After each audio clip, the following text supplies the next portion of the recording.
Welcome to Massive Beers. My name is Matt. We do beer stuff here. We're back with a little bit of other half jams. Yeah, a little bit more of their Daydream series, which is their lactose oat milky series. This time, double Simcoe Daydream. I don't buy a ton of these other half, like Daydream beers. Not because they're not tasty, because their price point tends to a little bit high, but the other day I was kind of in a mood for one, and I picked up their classic Daydream, I believe it was, and I reviewed it. You can go check that out. Loved it. And I was like, I saw this. Me and Simcoe, we go way back. And I was like, I gotta get it. Gots get it. So yeah, double Simcoe Daydream, double dry hopped Imperial Oat Cream India Pale Ale. We're talking about something that contains lactose, and hops are Simcoe. It's funny because the way it reads, it says hops Simcoe, milk sugar oats. Those aren't hops. It's only a Simcoe is. It just reads weird that way. 8.5% hazy Imperial Oat Cream IPA brewed with milk sugar, oats, and single hop Simcoe. Notes of candied pineapple, citrus, and stone fruit. I miss old school cat pea Simcoe, so I am not expecting that here. We're not using that glass. We're using this glass here. And we're going to dive into it. Yeah. It is the 13th of August. That puts us right around a month away from Beer Tube Palooza. Super excited. It's going to be in Connecticut this year. Should be quite the fun thing. I should make a post about that soon. Anyway, the date on this is 7/18, so we're talking about something less than a month old. Label-wise, it's probably one of the more kind of nondescript or kind of minimalist kind of other halves. It has the Daydream kind of clouds, but it's green on green. So it's a little bit more kind of reserved. I kind of dig that. Plus, when anybody gives me a little contour cut on a label, I'm a fan. Anyway, as far as that beer goes, here's the thing. I always expect Simcoe, and this doesn't make any sense, but in my brain it does. I always expect Simcoe beers to be darker. You're like, well, hops don't make beer darker. It's just that Simcoe used to be like a big hop, and a lot of local brews here close to where I am, there's Weyerbacher, or more specifically the proper name, W.E. Yerbacher, used to make double Simcoe. An older schooler beer, very, very dark, and it just seemed like Simcoe was like always darker, and this actually comes off a skosh darker than what most Daydreams come off to me. Now, when I do that, it looks like it's glowing to you, so the coloration's a little bit different. Mine, it has a hefty orange core for me. I installed a light over here. You can see if I go like that, it's a bit brighter over there. That way you can actually see the cans when I do beer reviews. So adding to the setup here. But yeah, it looks nice, rich, thick, turbid. All the stuff that you expect from Daydream beer. Words. Let's get a nose. There's something me mugging about that. There is something in there that's a little bit kind of like old school, kind of like, you know, old school hops had an attitude to them. You know, a little bit of kind of like, I don't know. They punch you back. Like, yeah, well, hops nowadays come off very much like, I don't even know how to put it. They're just timid. It's a bad word to use because I think there's so much vibrance to hop when it comes to fruit flavors, but the fruit, it's fruitiness. It seems like a lot of hop harvesters or brewers more specifically, or you actually, the viewer more specifically, you drive the bus when it comes to how hops present themselves, because you can present Simcoe in a bunch of different ways, and they seem to have kind of gone out of the way to breed certain characteristics out of them. But a lot of it has to do with, you know, the type of Simcoe, the time they're picking it, whether you're picking it early, late, all that kind of stuff. You're going to get different characteristics out of it, and the ranky-dank, the onion, the scallion, the cat pea is not something a lot of people dig on. So, you know, with Simcoe, and that's why I said at the beginning, I don't expect to get the cat pea. It's just cultivated in a way that doesn't show that as much. But a tiger can rarely change its stripes. So even though you don't get that as a predominant note, there tends to still be a little bit of that kind of DNA in the background, you know, the fight or flight kind of response that we have as humans, where someone's not a, wow, that was loud. That, how about we turn the volume down? That was my Mac. Someone must have texted me right now, or I got like an old text. That was so loud. So it's one of those things where even a person that's non-confrontational, non-fighting, whatever, gets in a situation where fight or flight, sometimes those instincts kick in.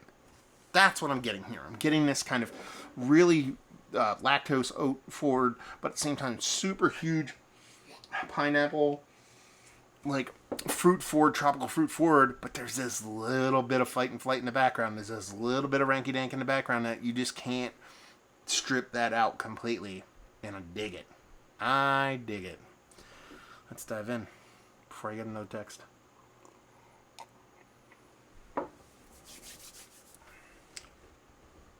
Yeah, it's good. That's good. There's a little bit of like a gap in here, and we'll talk about that, but that juxtaposition, that's kind of fighting back and forth between that lactose oat creamy smoothness and an aggressive Simcoe hop is a really fun interplay. You know, getting that just smooth talk and super silkiness. And on the other side of things, you're getting that little bit of ranky dank. You're getting that little bit of mean mugging, that little bit of attitude from those hops. It just plays so well versus each other. So there is this kind of piney resinous, and that's what it is. It's coming off very much more like kind of old school Sea Cascade, Chinooky. That's the way the hop's kind of coming off to me, more than what I remember Simcoe to be like. Kind of bittering component on this beer. Hop green, you know, there's a bit of hop green pelletiness to it, a little bit of kind of like hyper, you know, fresh hoppiness to it too, even though this does have a bit of time on it. But then on the other side of things, you get that lactose / oat addition that adds its sultry, silky smoothness to it. And just that interplay back and forth is just wild. And that's why I really dig these beers, especially when they get in this direction. That's why I picked this one up. When I talked, right when I took a sip, and I said saying there was something missing here, and there's a little bit of a gap, a little bit of a void. There's this fruit portion of the show that shows in the nose.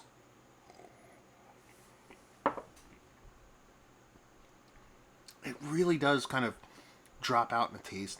You get this kind of, you get the sweetness, soft sweetness that you get from lactose and oats. Again, you get that bittering portion of the show. And there's a fruitiness here. But it just has it, it's tempered. It's way smaller than what I typically expect it to be, especially in these kind of more violently robust beers. It's like, you ever have like a Greek yogurt, like a real Greek yogurt that has like blueberry in it, but then you have like Dannon or Yoplait Greek yogurt with blueberry in it, and those ones like that, like the real Greek yogurt is like, yeah, there's blueberry in it, but it's like when you have that Dannon one, like it's like blueberry craziness in your face. That's the difference here. Hopefully yogurt, you know what I'm talking about.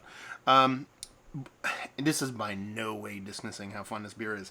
Again, last time I reviewed the Daydream stuff a couple weeks ago, my thoughts were, it's just fun beer. It's fun beer. Who would have thunk about it? Beer can be fun. That's exactly what this is too. This is just fun beer. This is not like sit down with Charlie Papazian and resurrect Michael Jackson and sit down and talk about the ebb and flow of the universe and how this beer shapes the thought of beer and culture. No. No. It's Avengers, man. This is Avengers. This is, we're not going to the movie to be like, man, if the dialogue in this movie isn't like a fucking on point metronome level perfect, I'm gonna hate it and be like, no, you know this shit's gonna be fun. There might be crappy portions of it. I'm not saying this is crappy. There might be off sync portions of it, but it's gonna be fun. We're gonna have a blast. It's gonna be fun. That's what this beer is. What's wrong with fun? We got so jaded, so meh. We just can't have fun anymore? I don't think so.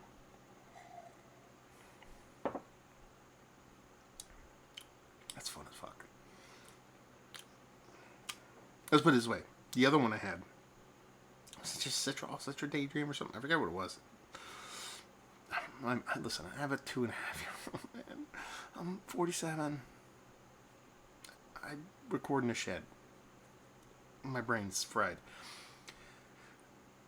I think that's a better tasting overall beer. I think this one's a little bit more aggressive, and it just kind of piques my interest a little bit more. That juxtaposition, that fighting back and forth between that sweet, bitter, and that ranky and confectionery thing just kind of does it for me. Like, even after I've finished, I haven't taken a sip for a little bit, the sweetness is not winning out. There's a greenness, there's a rankiness, there's a hop greenness that is up top on this thing that just has me digging on it. So yeah, fun. I don't know what else you want me to say, because it's not like an overly complex beer. It is oat lactose in a very, very deft way delivered. Like, it's there, but it's not milkshake level, or it even gets close to that, so that's appreciated. The fruit portion I show here, while it's a little bit tempered from being over the top, is more than serviceable, and it really is that ranky-dank little mean mugging part of the green hoppy portion of the show, the non-fruit portion of the show, that is showing here, proving here, and being very, very fun. Done and done. Is it one of the better double IPAs out of this late? Yes. Is it one of the Mount Rushmore styles? No. Even the one I had earlier would eke towards that more than this one, but it's very fun. That's the name of the game. Value and availability, $20. These go for essentially $20, $21. I want to say I paid $20.99 for this. Off the shelf. Pretty much anywhere in Jersey that carries other half stuff, you'll see this on a shelf. So you can get it. Leave it with, if you like what we like this. If you like well-made, heavy oated / deftly touched lactose-y beers, you'll dig this. There you go. Review in the books. Other half, have you been there? Have you had their beers? Have you had this? Have you had this recently? Again, like I said, the batch is, July 18th, 2020. It's in Brooklyn. Silver tab. For those keeping score at home. Have you had it? Have you had it? Have you had it? Ask 3 times. It's like Beetlejuice. It just appears then. All that fun stuff down there. Hopefully you enjoyed the review. Hopefully you enjoyed some other half. Hopefully see you next time. Cheers, y'all.